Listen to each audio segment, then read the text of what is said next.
Aujourd'hui, je me trouve à Fourques, une commune qui se trouve sur la ligne de partage des eaux entre le Rhône et le Petit Rhône, juste derrière moi.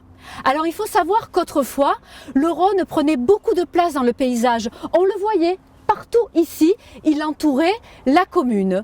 Et puis, au fur et à mesure des travaux d'aménagement et d'élévation des digues depuis le Moyen-Âge, eh bien le Rhône a disparu du paysage. Et vous connaissez l'expression ?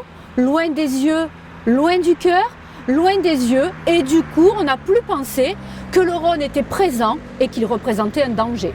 En 2012, la commune de Fourques décide de faire élever ici cette colonne qu'on appelle le rhonomètre, permettant de faire figurer les dates et les mesures des différentes crues. Et oui, il faut savoir que même s'il y a des digues, parfois elles ne suffisent pas à freiner les ardeurs du Rhône. Alors voyons voir un petit peu. On a par exemple ici la mention de la crue de 1840. Une crue particulièrement dévastatrice, mais également celle de 1856.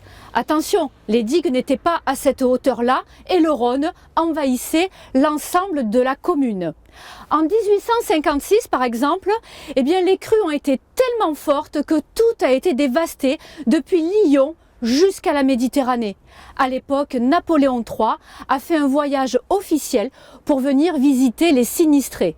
Pour Fourques, il a donné suffisamment d'argent pour pouvoir relever les digues d'1,50 m.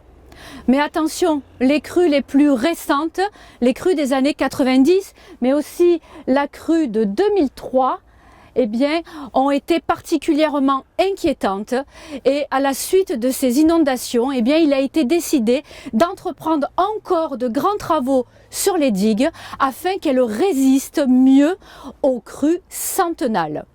Alors, si on regarde un petit peu autour de nous, on a ce vaste espace où le Rhône n'est pas présent mais repoussé plus loin, mais dans un futur proche, peut-être qu'on verra ici encore de l'eau et des bateaux, puisque c'est le projet, l'emplacement du futur port de plaisance de la commune de Fourques.